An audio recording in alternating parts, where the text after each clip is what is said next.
So I'm going to talk about my first talk. It's kind of an overview of First and Second Manassas, but kind of focusing on some of the either controversies, some of the research that's going on about both battles, some of the misconceptions about First and Second Manassas. So it's kind of very much like what you all did last night, which I thought was a fantastic idea. I'm going to steal that and take it back to my roundtable where I am. And just kind of at the end, I'd love to have some Q&As on some of the topics we're talking about, because I know from listening to some of you last night, I know that some of the things I'm going to say, you're not going to like. And so I welcome that debate. I welcome that discussion, because that's why we're interested in this topic, is we're able to kind of share each other's ideas. Make sure I got that. It does work, look at that. So the first thing I'm going to talk about is one of the misconceptions about the Battle of First Manassas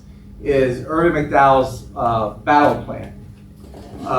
It really, he had no plan. He didn't have a plan. And I know we debate a lot about what his plan was for July 21st, 1861. He really didn't have much of a strategy. His strategy was to get across Bull Run and see what could happen, what could develop. Let's see if the pointer works here. Show it to me. There we go. And I like to move. I mean, you guys had Chris Mikowski here recently, and me and Chris are good friends. He loves to move around. I'll try not to move around as much as Chris, but I am better from outside the podium. So here's Bull Run here. You guys probably recognize one of these post-war maps. And the Confederate line is in red, the Union is obviously in blue. And a lot of what has been taught and what has been written is that McDowell's plan was to get around the flank of the Confederate Army up here around Southey Ford, and as they moved down the Southey Road, uncover these other fords here, increasing the Union assault force. That's not true. McDowell didn't have that plan.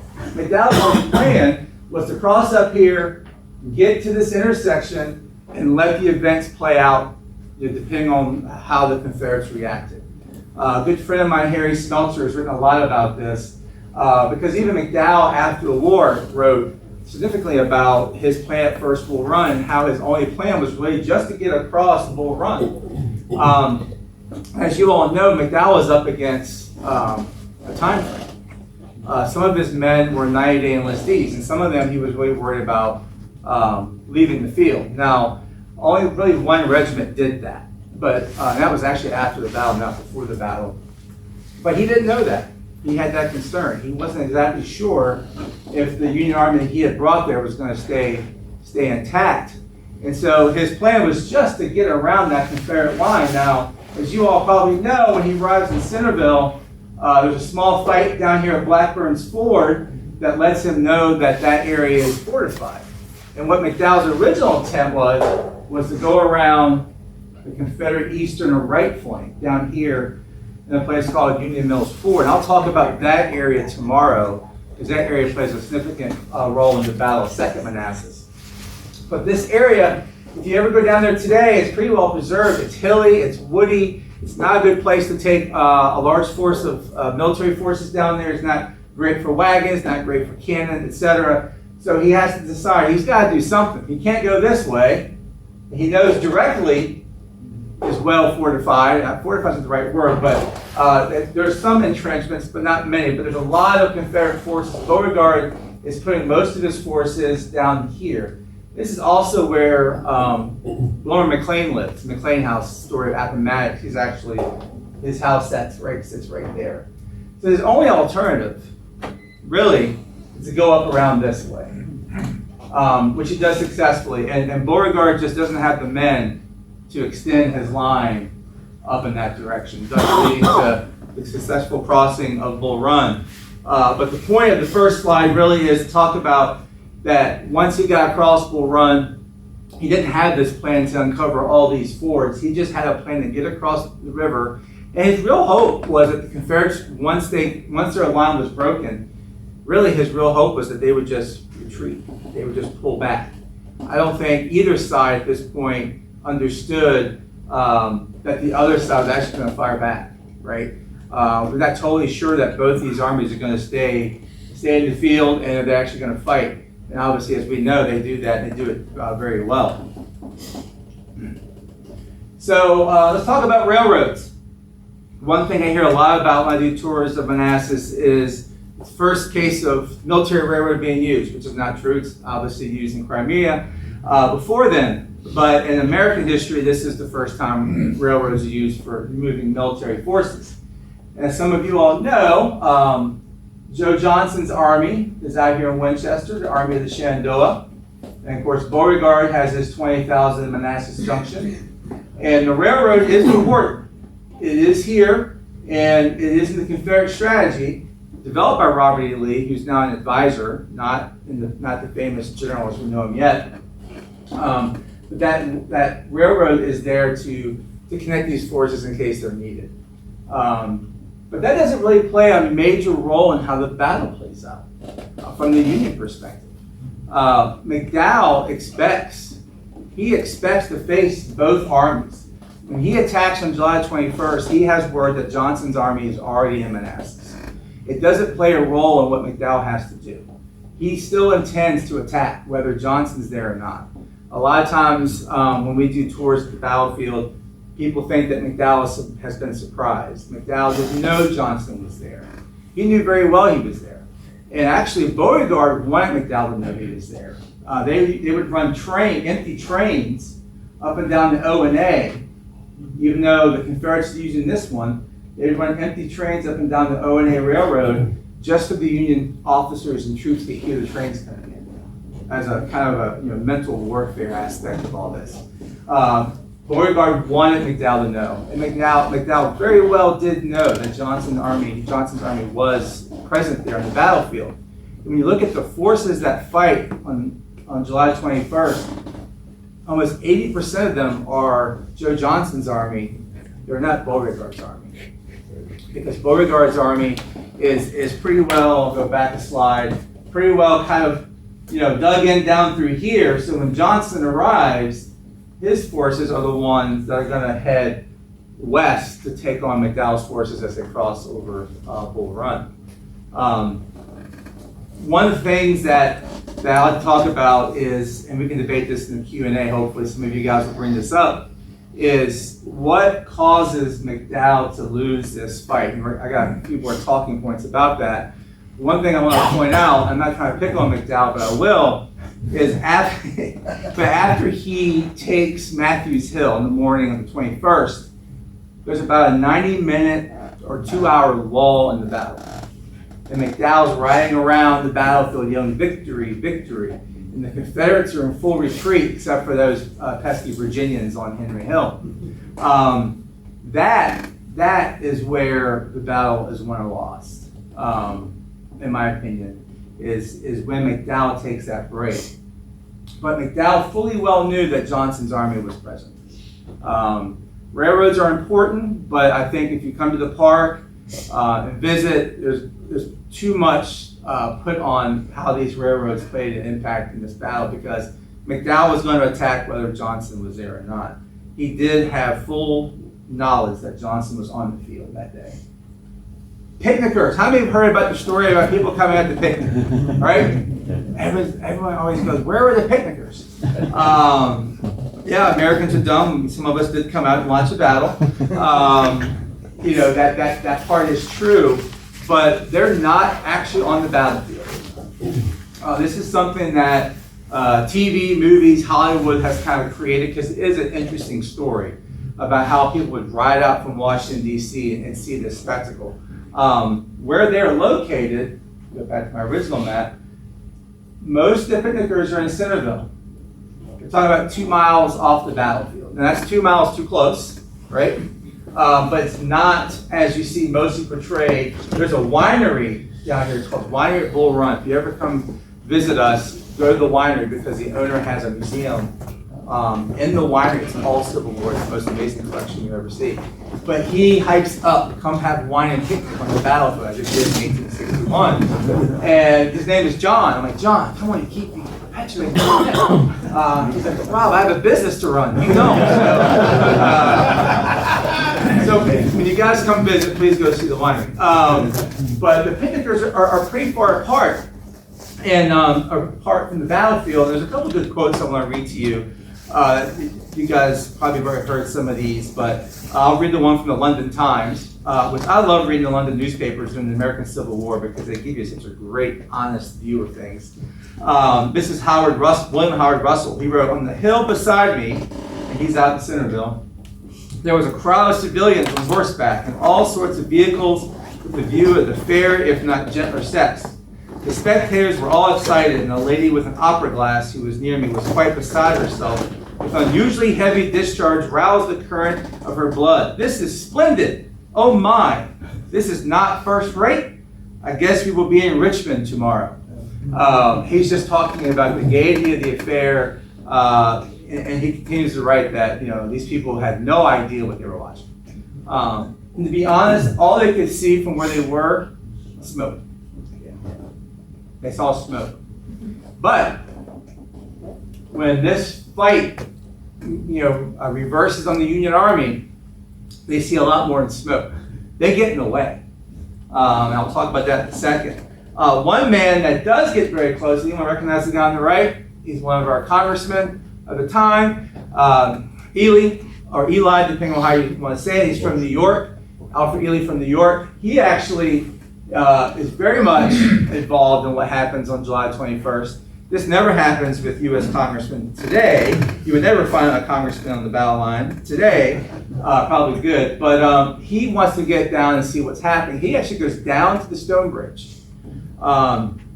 And he was a very vocal critic of South Carolina before the war. In the papers, in the halls of Congress, was very, very vocal about South Carolina and about slavery in general. And this is an exchange that happens with the colonel of the 8th South Carolina.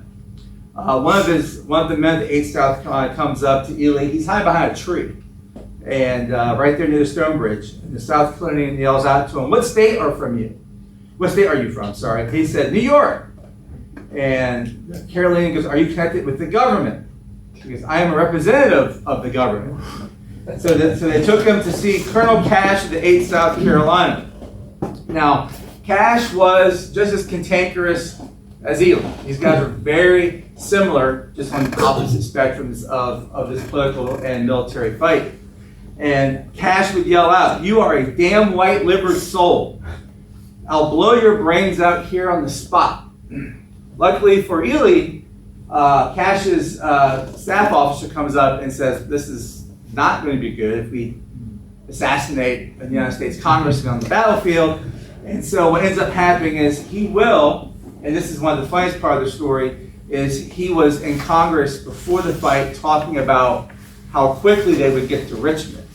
And he does get to Richmond. He will serve about 6 months there in Libby Prison there in Richmond. He gets moved around up to prisons there in Richmond. But the Richmond newspapers love to put in the paper almost daily his quote about how quickly they were going to get to Richmond and how quick he got to Richmond. He was exchanged in 1862. But if you also go back to the winery, I promise you I don't work for the winery, but they have a tree there marked the Ely tree, and you can take your picture and hide behind the tree. But picnickers don't get very close, all right? That's one of the myths, but congressmen did get close. Let's talk about Stonewall. So who's been to the Manassas Bull Run Battlefield? I know a lot of you have, right? And of course, you've all been to the statue.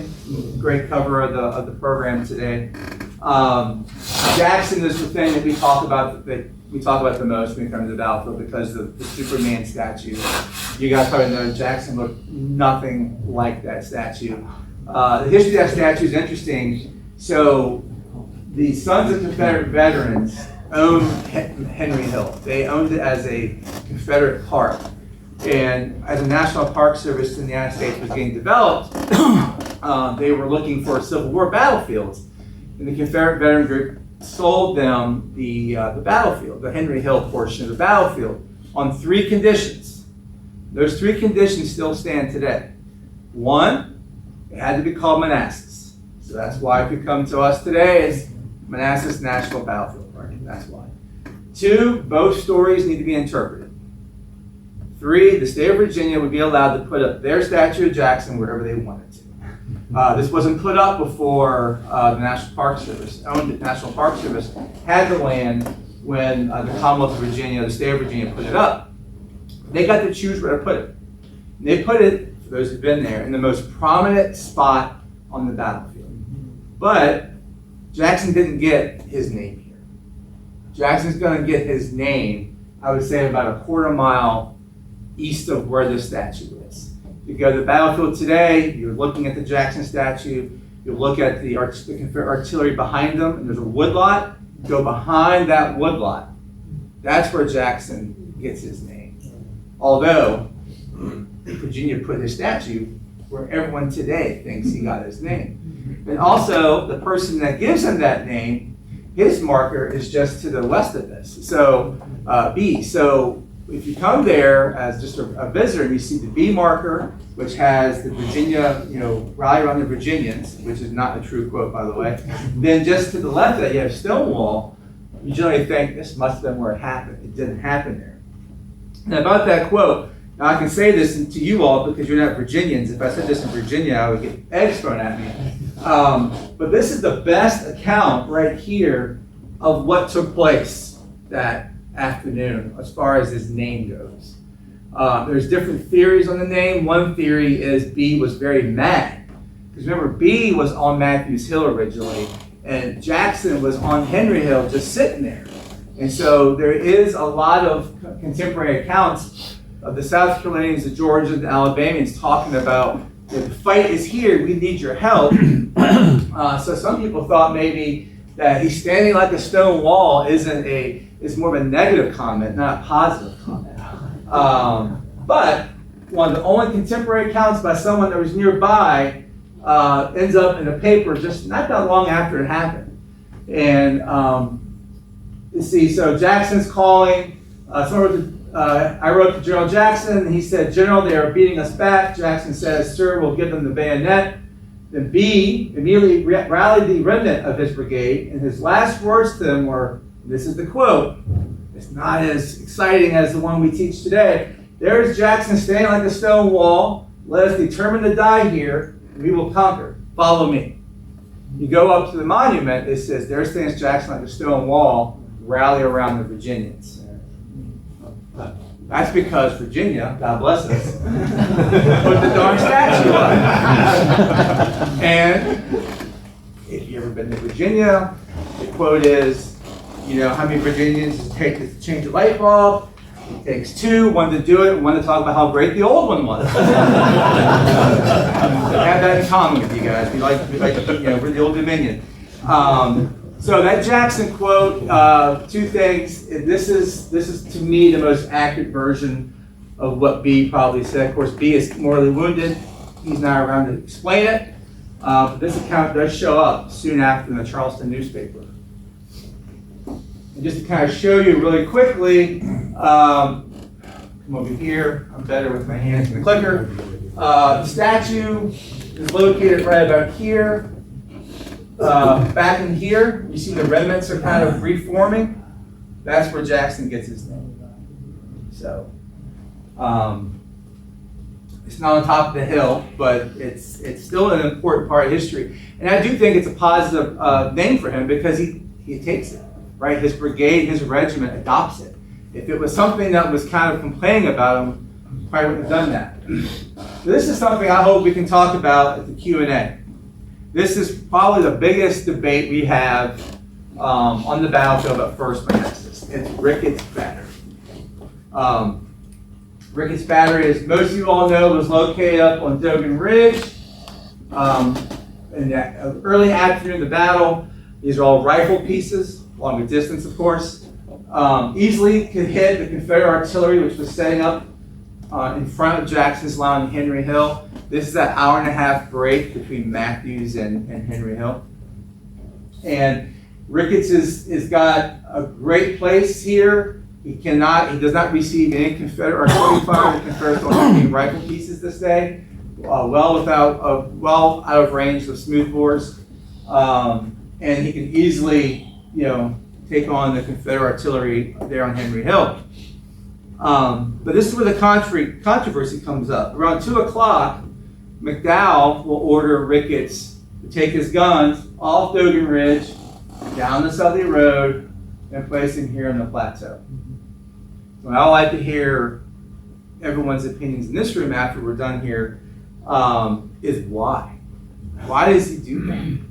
I've been up on Dogan Ridge and Henry Hill with many military historians, officers today in the military, artillerymen from all different types of warfare, and I've heard probably 25 different reasons why Ricketts did this, or why McDowell ordered Ricketts to do it. It puts his guns at severe disadvantage. Was this Napoleonic tactic of moving the artillery up front, blowing a hole through the Confederate line? I don't think so. Was it that McDowell thought that the Confederate Army was in retreat, and by pushing his guns up, it would demoralize what was left? Probably more likely that was it. But one of the things that we always look to is our primary source material, the people that were there. And Ricketts wrote a lot about this. So did Charles Griffin, who was with him. As you remember, this is Ricketts' line today at the battlefield park. Ricketts' guns were here on the east side of Henry House. This is Henry House. This is the modern version, not the original version. And Griffin's guns were on the other side. Of course, Griffin's guns get moved later on. But both of these men write about this huge mistake of moving the artillery up to Henry Hill. And of course, that puts them not only in range of the Confederate artillery under Jackson, but also puts them in range of the Confederate infantry that was hiding down the woods. If you remember, Jackson held his men on the down slope of Henry Hill. Guns are up top, and Jackson's down lower than the military crest. And so a lot of these Union officers couldn't see where the Confederates were. But when Ricketts gets ordered, he says, of course this is after the battle, he says that they knew there were Confederates in the woods. And he told McDowell's staff officer that this is something that was not a good idea. And this is what he writes after the war. Actually, he writes this a few weeks afterwards. He said, "I had hardly gotten to battery before I had some of my horses fall, and some of my men wounded by sharpshooters. I turned my guns upon the house and really riddled it." So Ricketts actually takes these two guns, fires it on the Henry house, kills Mrs. Henry, who's still in the home. She was elderly, they couldn't get her out. They did try to get her out, but she didn't want to. Once they got her outside, it was too dangerous. They brought her back in, and unfortunately the guns were fired on the house. I riddled the house. I know it was the hottest place I ever saw in my life, or the war. I had seen some fighting before. The enemy took advantage of the woods, the natural slope of the ground, and delivered a terrible volley upon us. I retired some distance as we advanced. They must have had heavy support, judging from the amount of lead they threw from their muskets. For long after I was down, the hail was tremendous. The ground was torn up all around me, and some bullets went through my clothes. My battery was taken 3 times. So, as you all probably know, as the battle goes on, the Confederates will capture the battery. The Union Army will recapture it back and forth. It will actually end up in Confederate hands at the end of the day. But as I said, the biggest debate, well, I don't have an answer to it. That's why I kind of want to ask you guys and get that going afterwards, is the reason for McDowell ordering Ricketts up to Henry Hill. Because it's probably that and McDowell's pause are the biggest turning point in Bull Run. Up to this point, the Confederates are not doing well, and the Union Army is controlling all the initiative of the day. And McDowell turns that over. For whatever reason, we can discuss that later. Let's talk about the panic, the rout. We hear a lot about how the Union Army ran all the way to Washington, D.C. They did not run all the way to Washington, D.C. They will slowly make their way back to D.C. It takes about 2 to 3 days for the remnants of the Army to get back to Washington. But one thing that we forget about, and somebody was mentioning this last night, talking about Jackson asking for more men to follow up the victory at Bull Run. Don't forget that at Centerville was an entire division of fresh Union infantry under Miles. Not involved in the battle, put there by McDowell as a reserve. So if Jackson did get those orders to move forward, he would have run into a full division of Union infantry. Now, they would have been very demoralized by seeing their friends and comrades coming back, but it wasn't like the road wasn't open to Washington. Even though DC didn't have the fortifications built around it, you'll see a few years later, there were some forts in Arlington. There was artillery. It would have been a very difficult operation, as someone mentioned last night. Both sides of in this battle were disorganized, one by defeat, one by victory. Right? The Confederates were very disorganized after the battle, and it is fun to sit back in an armchair today and say, hey, well, maybe they could have pushed through. I do think that Miles's division of Federal infantry located in Centerville would have turned the events of July 21st if the Confederates had tried to attack it. You also have other brigades down near Blackburn Ford that weren't really involved either. Now Longstreet does go across Bull Run, but when Longstreet goes across Bull Run late on the 21st, he's bloodied pretty badly. He's expecting that those Federal soldiers on the other side would be in full retreat like they were around the Henry Hill, Matthews Hill area. They were not. Right there, just north of Blackburn's Ford, Longstreet's forces are repulsed. So if the order was given to Jackson and other Confederate officers that afternoon, I don't think it would have turned out to be that there was an open road all the way to Washington, D.C., because there were plenty of Federal troops in reserve there to take them on. Of course, it's a what-if game, so I don't try to play what-if too much, but I just like to think that when we talk about and this is a great image, right? Drawn after the battle. You have men laying down, wagons upturned. The only place that it turns into a panic rout is in Centerville when there's a bridge over Cub Run, and it's a very small wooden bridge. And Confederate artillery shell claimed to be fired by. Does anyone know who fired that shell that destroyed Cub Run Bridge? Edmund Ruffin. You ever heard of Edmund Ruffin? Crazy Edmund Ruffin? One of my good friends is a big Edmund Ruffin fan. I mean, talk about John Pope fan club. Ruffin fan club a little smaller.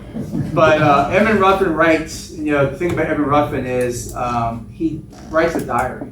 If you ever get a chance to buy it, get it. I think it's 3 volumes. He documents every single day.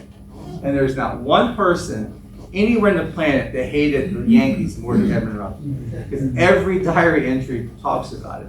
And of course, he supposedly fires the first shot at Fort Sumter. But he writes that he fires the artillery shot, and he is with the artillery battery. The battery commander writes that he's with them. That perfectly placed shot that destroys, it explodes over top of Cub Run Bridge. And that creates a panic. That bridge is the only way across Cub Run. Cub Run is no more than 15 feet wide, but huge banks. You couldn't get wheel traffic across it. Once that bridge gets blocked up, that's when you see the wagons being left behind. A lot of Union artillery is captured down there at Cub Run Bridge. That's where the chaos ensues. But it's not a panic back to Washington. Again, Centerville, then they reform and they march back into Arlington, Virginia. It's not a full Pell run, which as a kid I always read that's what happened, but it was somewhat of an organized retreat after Centerville. All right, lots of arrows on this map. You drink of water. Let's talk about the second battle of Manassas really quick.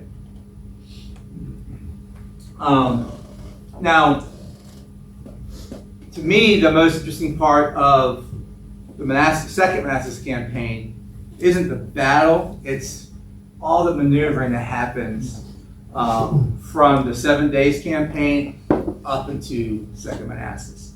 Because if you look at all the forces involved and the distance they're marching, it's incredible that they end up on the exact same field they were just the year before.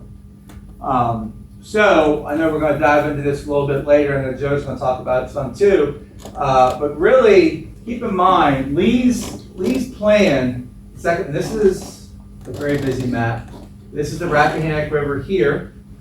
Okay, the light gray is Confederate forces. The black is Union forces. The stalemate that takes place along the Rappahannock River here is what kicks the campaign off. Lee is he's been trying to get around Pope's army for a couple of days along the Rappahannock River.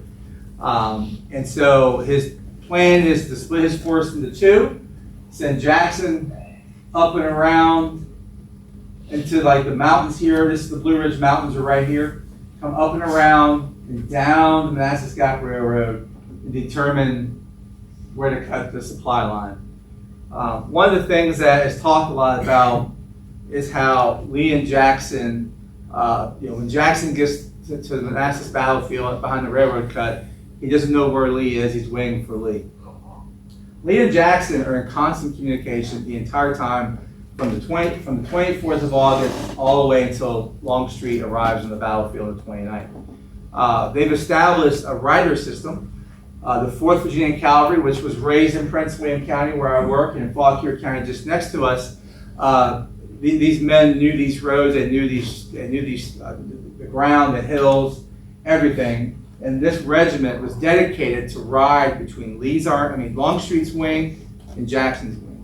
So during any course of any day, there are over 8 riders, individual riders going back and forth in between the two wings. So when Jackson ends up here, on the battlefield, Lee and Longstreet knows exactly where he is, and Jackson knows exactly where Longstreet is. The whole thing is well coordinated, well planned out. A lot of the early interpretations of the campaign is that these two wings were kind of working not really in well connected. They were. They knew exactly where each other were and knew exactly what each one was doing the entire time. And that's why when you look at Lee splitting his force in front of a larger foe, it makes more sense because both sides knew exactly what they were doing. Now, it's still a risk. We'll talk about that in a few seconds. But it's not a big risk as a lot of people have interpreted early on because of the fact they were so well connected.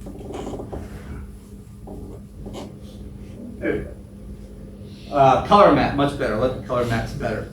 So Bronner Farm, I know we're going to hear about Bronner Farm later on.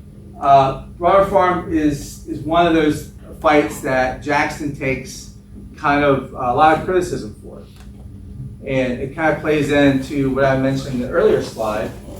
So what you have here is the Warrenton Turnpike, which is right now called Lee Highway, runs through the park. Jackson, after the fighting on August 26th and 27th, is going to pull his forces back to a place called Stony Ridge, which is a kind of a hill area here behind the railroad embankment, and kind of await Lee and Longstreet's arrival.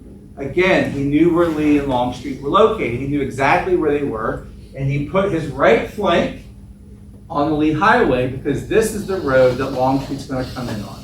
So he's here on purpose, not by happenstance.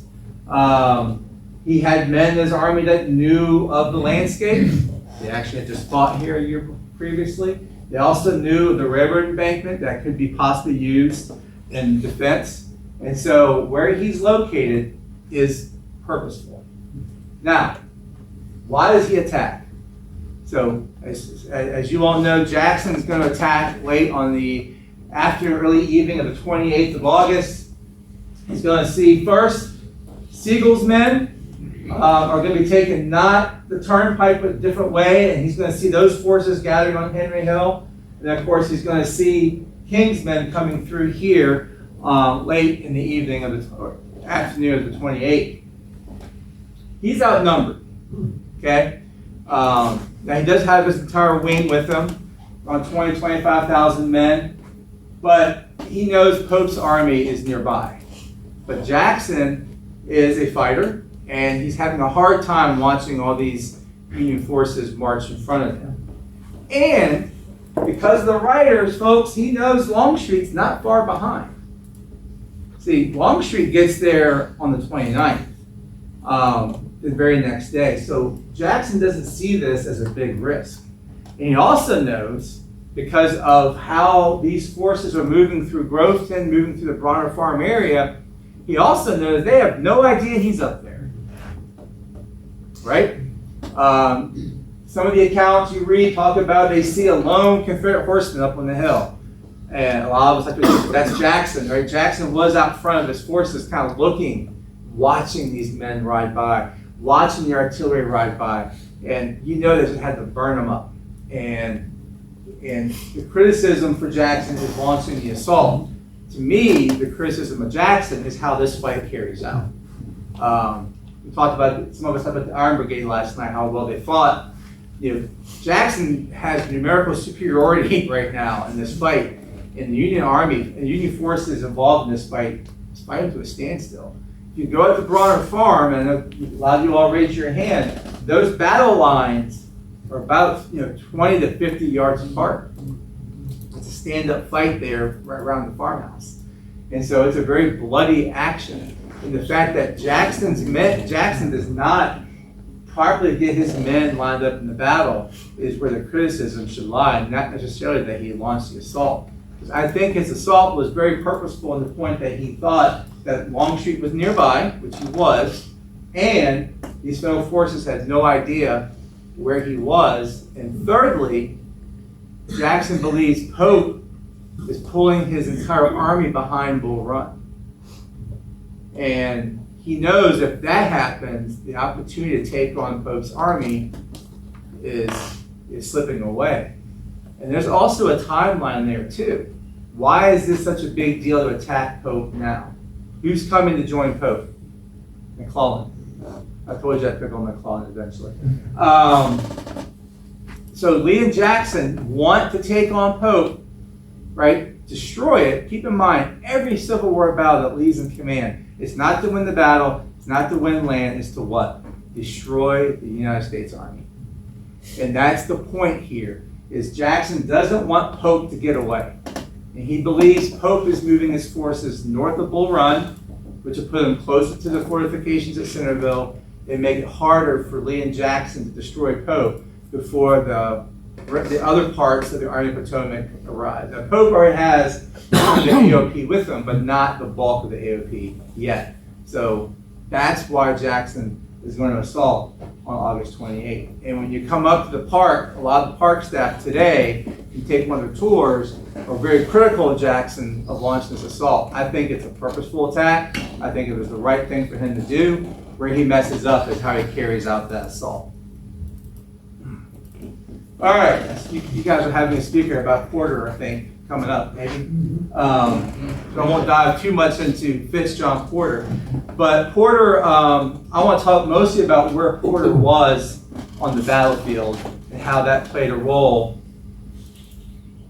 in Pope's determination of what Porter should do.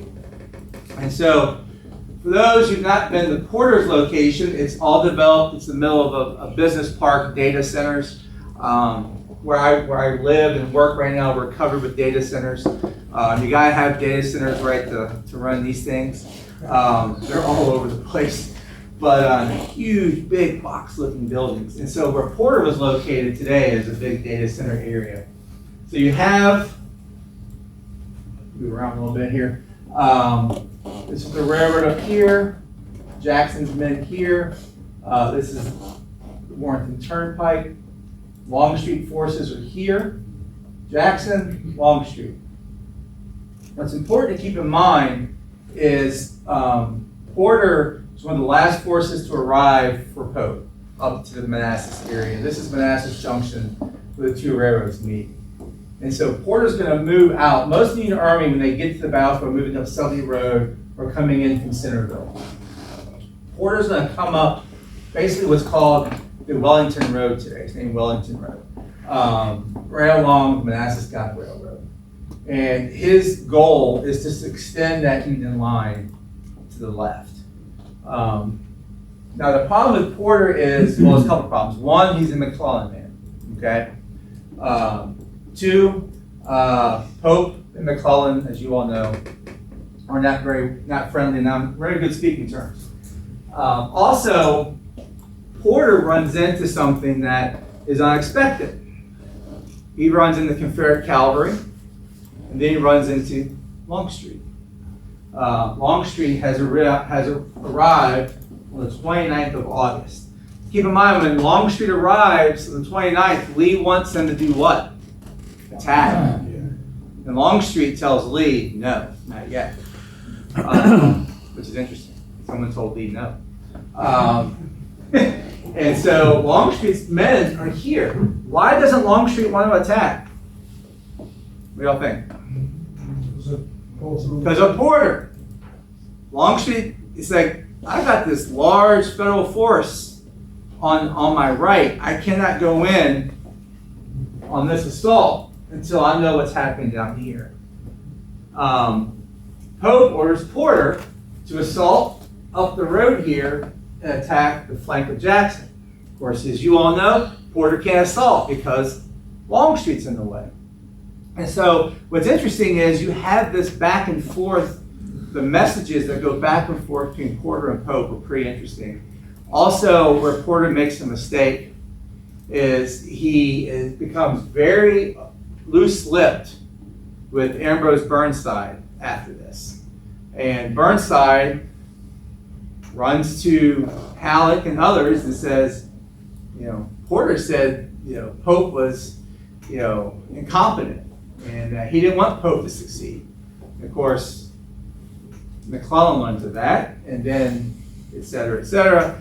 That's what gets Porter in trouble and gets him, eventually court-martialed, is because Burnside really kind of runs his mouth what Porter told him about what happened.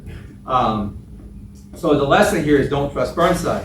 But the orders that Pope sent to Porter are crazy. I'm going to read them to you here. I'm going to kind of come down a little bit. But he says, he orders them to move towards Gainesville. Gainesville is right here, folks. Okay? Doesn't say move to Gainesville. It says move toward Gainesville as soon as communication is established with other divisions. Then the whole command shall halt. It may be, this is from Pope, it may be necessary to fall back behind Bull Run or Centerville tonight. So, if you're Porter, you're told to move towards Gainesville, but we may have to fall back here tonight. What do you do? And then he sums it up with saying, if any considerable advantage is to be gained from departing from my order, go ahead. So, another problem that impacts Porter is he doesn't get the original order. The guy gets lost in these woods right here.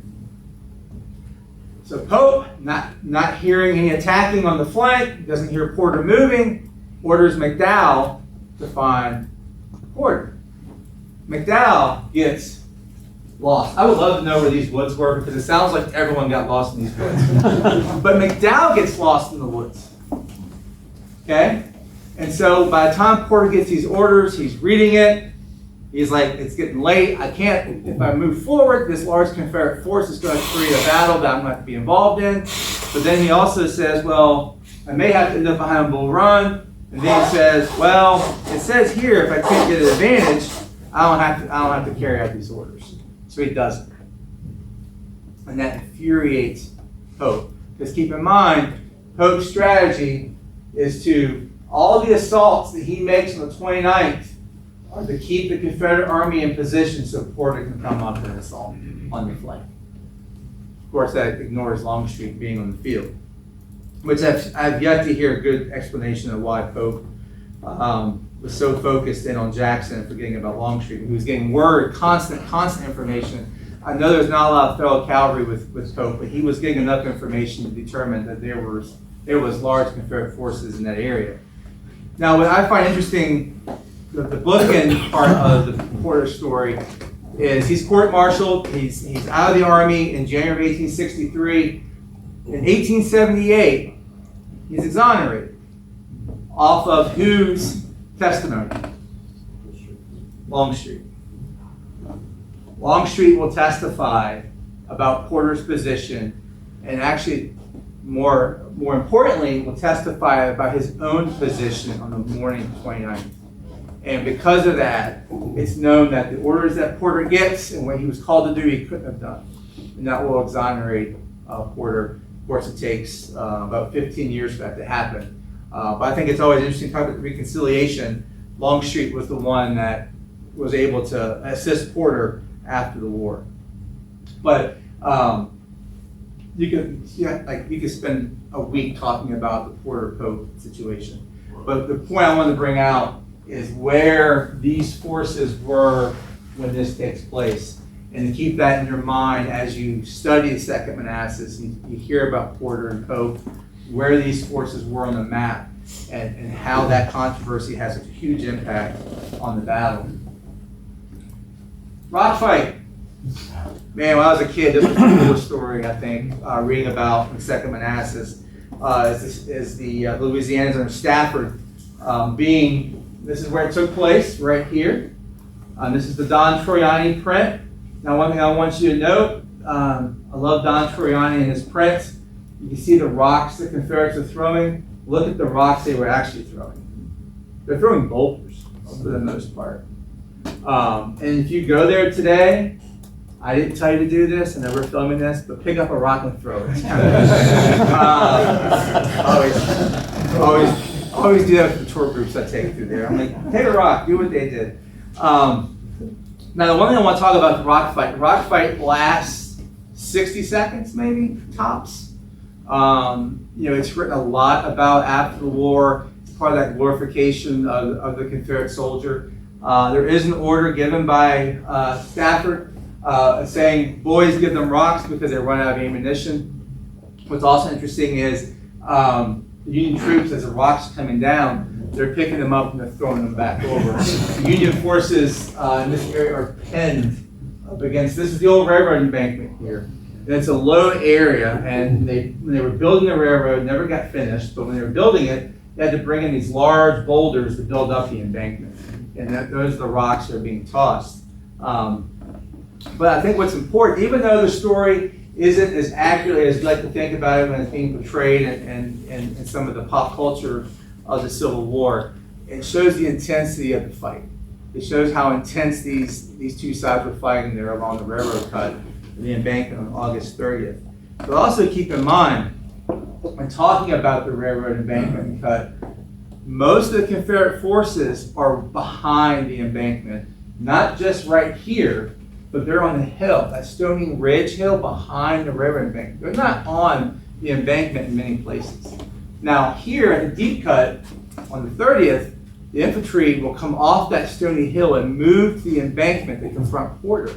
But that railroad embankment, railroad cut, when you go there, a lot of people envision that the Confederates are using it like the sunken road or using it like a breastwork. They're not. They're actually on the hill behind the railroad embankment. So if you come back to the battlefield, just walk maybe 75 yards west of the railroad embankment. That's where the Confederates were for most of the battle, not up on the embankment itself. So let's talk Lee's plan for August 30th. This is the fight that is the biggest part of the largest charge, the biggest part of the battle that plays out how the battle is determined. Lee's plan on the 30th is to leave. This attack by Longstreet that happens in the afternoon is not planned.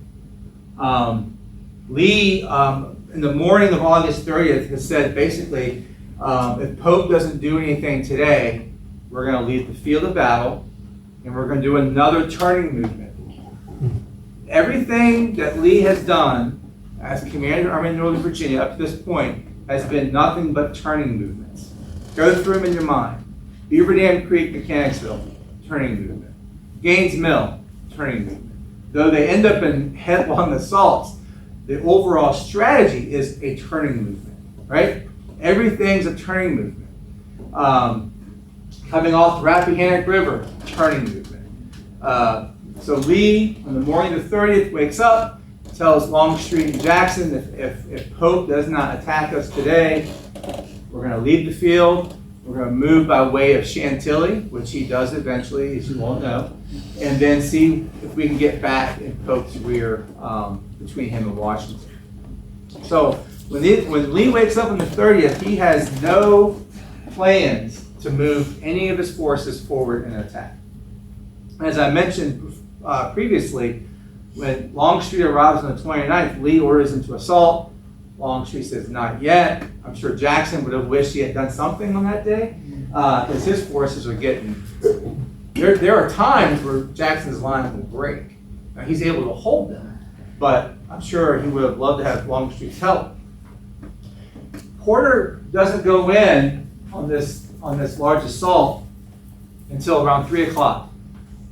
And Lee has already put some of the men, some of his wagons, some of his ambulances and supply train, he's already got them moving west for this turning movement. He has them going this way, they're going to go up and around. He's already got the army, the preliminary parts of the army in motion to start this movement. And keep in mind, it's those wagons that Pope is going to see on the morning of the 30th and think, what? They're retreating. All I need to do is launch my largest corps that has not been involved in the battle yet to break that line and get them as they're retreating. Because we know Lee's not retreating. But what he's doing, and we don't talk a lot about this, is he's getting ready to move his army north and around Pope. Not until Porter assaults and they see how Porter's corps is demoralized and retreating, that's when he puts Longstreet in motion. So Longstreet's plan wasn't planned, his attack wasn't planned, and it wasn't expected. It was something that Lee did in reaction to the events on the field. Let's talk about Longstreet. This is where I'll get to know that. Longstreet assault, on the 30th. We always talk about it being very successful and how it really pushed Pope's army off the field. I would contend it was neither one of those two things. Yes, it did end up in the victory at 2nd Manassas, but did Lee accomplish his goal at 2nd Bull Run, 2nd Manassas? No. Now why? So 30,000 men, depending on what numbers you look at, under Longstreet are going to launch the assault around 4 o'clock in the afternoon. Now, this time of year in August, the sun will stay up late, but not all day, obviously. So he's running up against the sunset. Not his fault, because he's reacting to Porter's assault. But as these 30,000 men make their movement forward, where's their objective? Is their objective Chen Ridge, or is it Henry Hill? Henry Hill, right? As this force moves out from what's called Stewart's Ridge to Stewart's Hill, they're going to get attracted to Chen Ridge, because that's where Pope is starting to feed in these federal brigades to try to stop this onslaught. Also keep in mind, in Lee's orders, Jackson's also supposed to move forward as well. That's a hard thing to ask Jackson, who's been fighting for 3 days now on his own. So Jackson will move, but it's a little bit later, and Longstreet will get in trouble post-war. As we know, Longstreet gets in trouble a lot in post-war times. He will actually throw a little shade at Jackson for not moving out. And of course, Jackson's a martyr. He was killed in battle. So Longstreet takes a little heat for criticizing Jackson. But Jackson was supposed to move out. As these forces, 30,000 men stretching about 5 miles, the line, guys, it's crazy. If you come to the park today, if you take Longstreet's line from Route 29, Interstate 66, which is a major freeway, is right here. It's about a 3 to 5 mile line, if you include the cavalry, from the turnpike down to where the modern day highway is today. It's a huge line.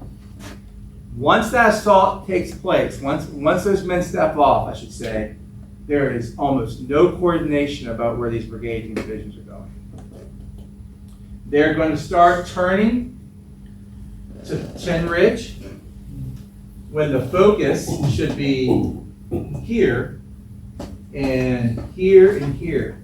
This is Lewis Ford. These are Pope's escape route. Lee's orders are to move the infantry up and capture the fords. If you capture the fords, then Pope is stuck, and you've accomplished most of your mission, which is destroy Pope's army. No one really knows where Longstreet is after about an hour of the assault. Longstreet doesn't write about it. My good friend Scott Patchen, he wrote a book just about this assault. He and I have lots of discussions about this. There's not a lot written. No one really knows what Longstreet is up to during this. I like to contend that really, we talk about this assault as being very successful, but really it gets bogged down Chin Ridge by a few brigades of Federal infantry, some valiant fighting up there by those men from Ohio and Massachusetts and other states. But by the time the sun is setting, Longstreet's men, what's left of the assault, are making headlong charges along the Sudley Road around sunset. This is where they're going to find the U.S. regulars. They're going to find some of John Reynolds' men are in there, and so there's these headlong, deadly assaults against these Union forces are using that road there as a kind of a breastwork, and they're all going to be unsuccessful charges. And I contend that if there was more coordination between the divisions and the brigades, that those forces wouldn't have gone toward Chin Ridge. D.R. Jones and such should have kept going this way along Manassas Sudley Road here, and they would be able to get around that Union left flank. But I don't want to criticize Longstreet too much. It's easy for me to do in 2025, but we really don't know where he is and why there's no coordination between his division commanders. Staff work, we talked about Longstreet had great staff, and he surely did have great staff.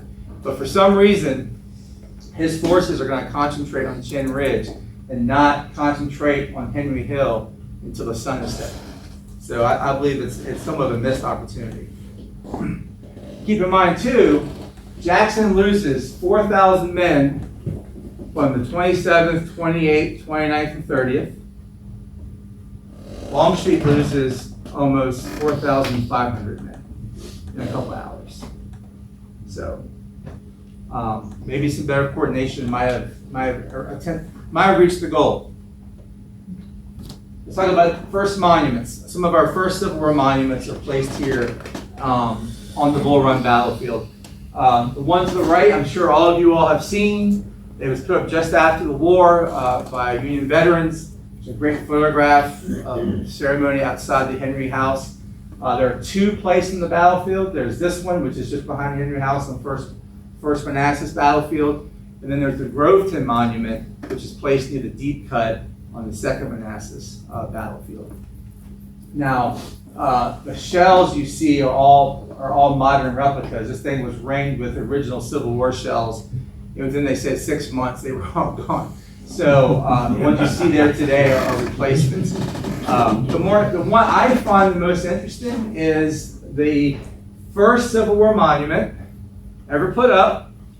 I'm sure somebody will argue with me, but I'll stand by this. This is for Bartow, who's killed on the battlefield. Now there's different quotes from different Georgians, the 8th and 9th Georgia that fought under Bartow, about his last words. Some say, "Boys, they have killed me, but never give up the field," or "They have killed me, boys, don't give up the fight," something to that effect. And the Georgians thought very highly of Bartow. Now, on September 4th of 1861, just a few months after the Battle of First Manassas, the Confederates will put up this obelisk here to a column to Francis Bartow. You can see here's the Henry House. It's a really cool sketch, but this is the Henry House here, just on the other side of the swale. And so, as I said, it's established, it put up on September 4th, 1861. About 1,500 people turned out for the monument dedication. So obviously, a lot of people in the area, obviously a lot of soldiers. The Confederate Army was camped on the battlefield there for about a year. So plenty of people were available to come by and watch the unveiling. Now this monument, though, doesn't last very long. In March of 1862, Joe Johnston's going to order his Confederate forces out of Northern Virginia and move them south to Fredericksburg and on to Richmond. And this starts becoming a place for Union Army soldiers to get pieces and relics. One of the soldiers would write, on one part of the field I saw a monument erected by Beauregard to the memory of a rebel general. On it was the following inscription: "Boys, they have killed me, but don't give up the fight."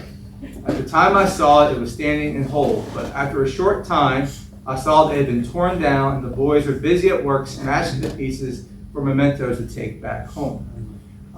One thing I want to encourage you to do when you come back to the battlefield, if you haven't already done this, maybe you have done this, but in a grove of cedar trees, just on you see where the Henry House is, the swale, just in the grove of cedar trees, if you go on the back side of the cedar trees, you'll see the base of this monument. It's still there today.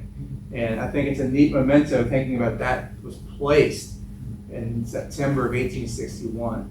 Even though it became torn down, it was used for different pieces of mementos, and Union soldiers write about taking small pieces of it home with them. The base of it is still there. And then in the 1930s, the Georgia legislature put up another marker. So if you see you'll see a modern Bartow marker here, just about maybe 10 feet to the north of it, you'll find the base of the original marker there. And luckily today, up until about a few years ago, the park never talked about it. If you go there today, there's an interpretive marker talking about this monument, which is really wild. I'll end up on this. As you look at the drawing here, you see how big this thing is. The base of the monument is this big around. So whoever drew this did not draw it proportional to what the size of the actual monument was. But that is where the first Civil War monument was placed in 1861. I ran through that pretty quick, so I wanted to do some Q&A. I want to thank you all again for letting me be here. I would love to have some reactions to some of the things I said, especially about rickets, because I'm always trying to learn from other people who read so much about this. And then I'll take my heat for Longstreet as well. Thank you.